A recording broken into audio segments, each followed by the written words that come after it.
베가펑크를 보자마자 든 생각은 아인슈타인이었습니다.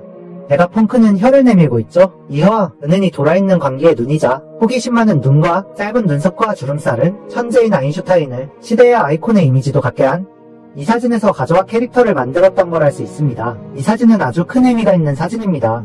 어떤 기자는 아인슈타인의 명성에 걸맞는 사진을 기대하며 포즈를 요구했지만 아인슈타인은 이런 표정을 지으며 이 사진에 친필로 이런 말을 써놓았다고 합니다.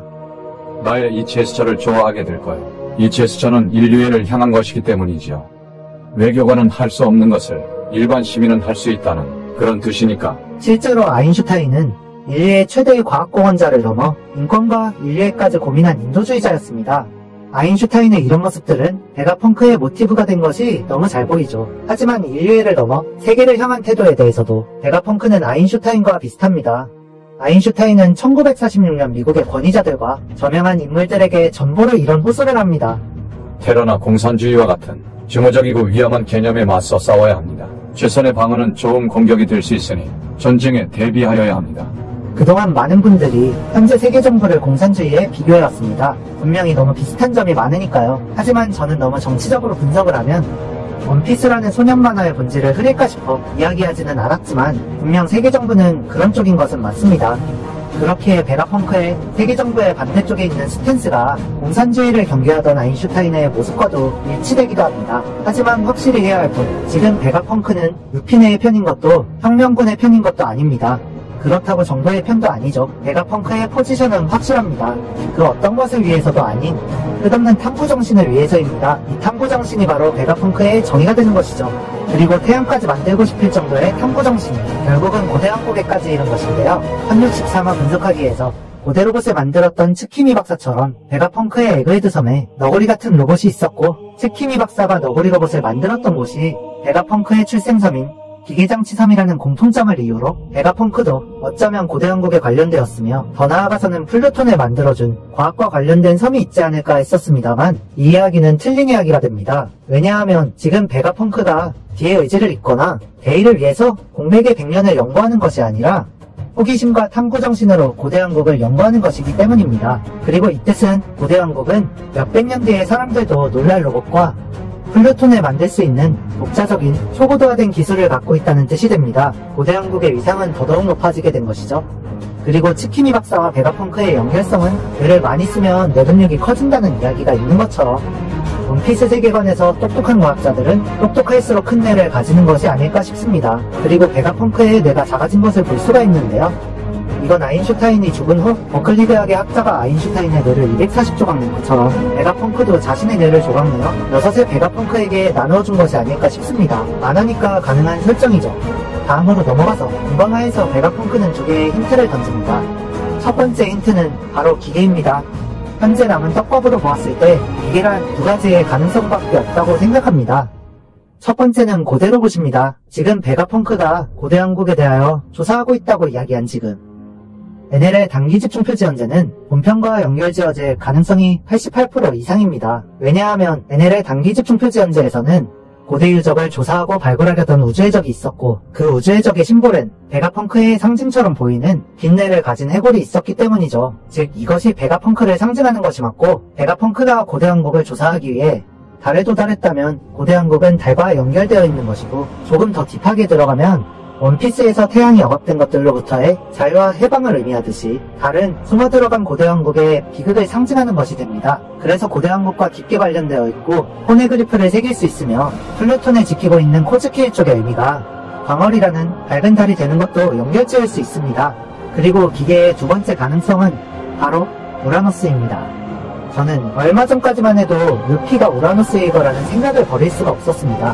이대조이 보이인 루피가 먹은 고무고무 열매가 우라노스가 되면 조이보이가 돌아온다는 뜻은 우라노스가 돌아온다는 뜻인데 플루톤을 소유하고 있는 와노쿠니도 포세이돈을 소유하고 있는 어인섬도 조이보이를 기다리고 있기 때문에 세계의 고대 병기가 등장하는 시기가 딱 맞아떨어지고 어처구니 없는 힘이라는 점에서 이보다 자연스러운 흐름은 없다라고 생각했지만 고대 왕국의 영상을 만들면서 그리고 이번 화에서 고대 왕국이 천재과학자들의 힘을 빌린 왕국이 아니라 독자적으로 초고도화된 기술을 가졌다는 점을 보며 우라노스는 기계일 수 있다는 생각을 하게 되었습니다. 아주 높은 확률로 말이죠.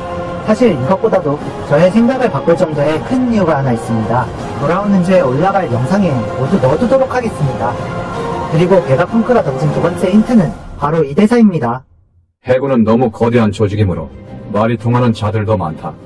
지금 이 뜻은 생고쿠가 다음 원수로 아오키즈를 밀었던 것처럼 それより、コングさん。次期海軍元帥ですが、私からは青木城を推薦したい。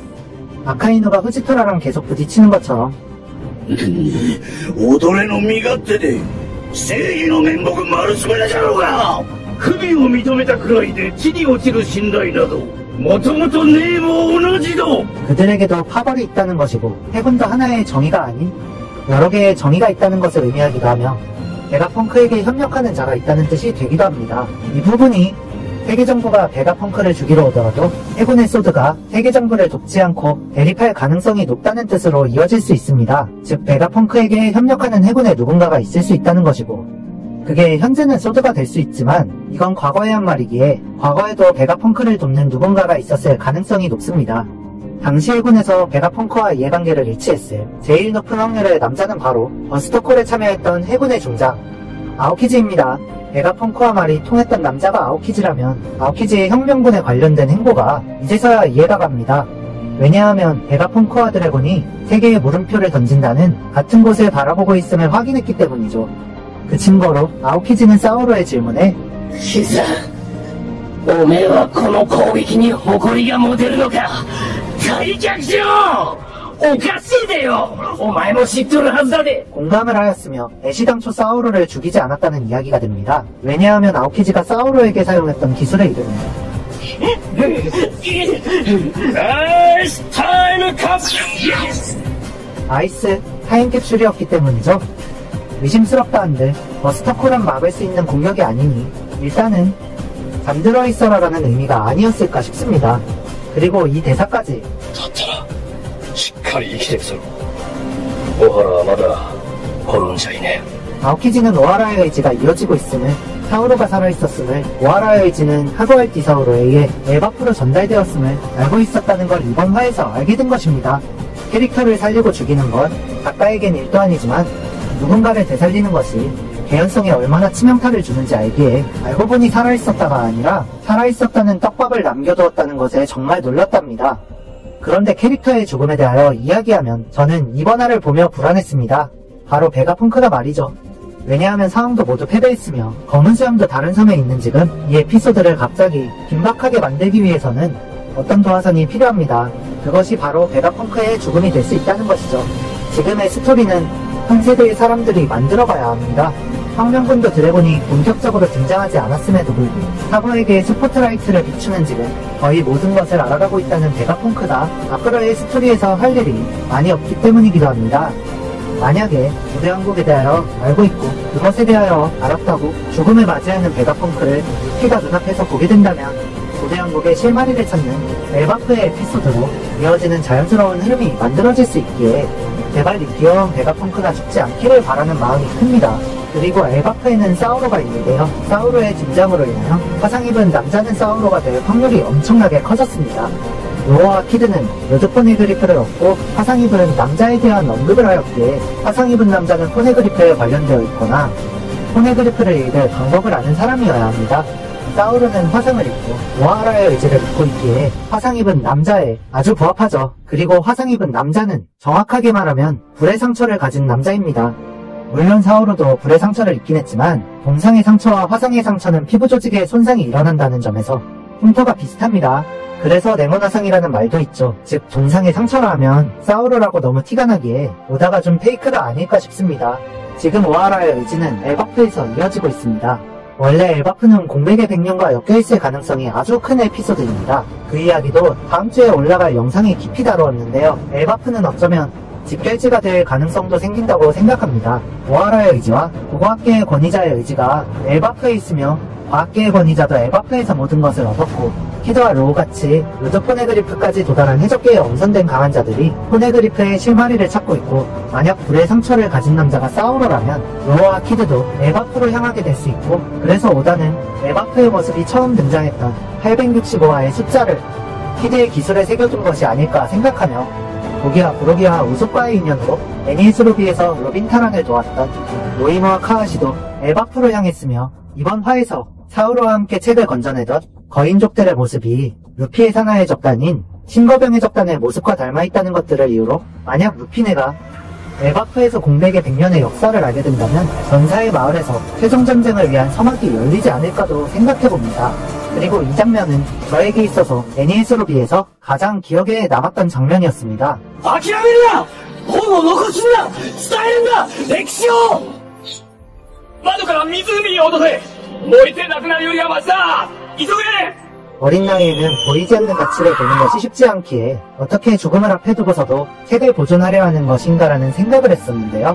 受けよう書館の外へ一冊でも多くの本を一節でも大きな文章を残せ 이 긴박하고 처절한 장면의 마지막 대사를 보며 전율이 돋았던 기억이 있습니다. 그 대사는 数千年もの先人たちの言葉が未来届くように 그리고 이 화의 제목 역시 미래에 전해지도록입니다. 이번 화는 모아라는 승리했고 그들의 의지와 선조들의 말씀이 후손들에게 전달되었다는 것을 이야기하는 화였답니다. 즉 앞으로의 이야기는 후손들이 선조들의 의지를 어떻게 풀어가느냐가 바로 원피스의 이야기가 되는 것입니다. ロビー、小原の学者ならよく知ってるはずよ。歴史は人の財産。あなたたちがこれから生きる未来をきっと照らしてくれる。 원피스라는 만화를 보며 느끼는 건 오다는 인간 세상의 많은 감정과 이야기를 원피스에 담고 싶어 한다는 생각이 들었습니다. だけど、過去から受け取った歴史は次の時代へ引き渡さなくちゃ消えていくの。 원피스 세계관의 후손들은 선조들의 말씀을 어떻게 풀어나갈지 기대하며 많은 생각을 하게 되는 이번 화의 분석은 여기까지입니다. 다음 영상에서 만나요. 小原は歴史を書きたいんじゃない。過去の声を受け止めて守りたかっただけ。私たちの研究はここで終わりになるけど、たとえこの小原が滅びても、あなたたちの生きる未来を私たちが諦めるわけにはいかない。わからない。いつかわかるわ。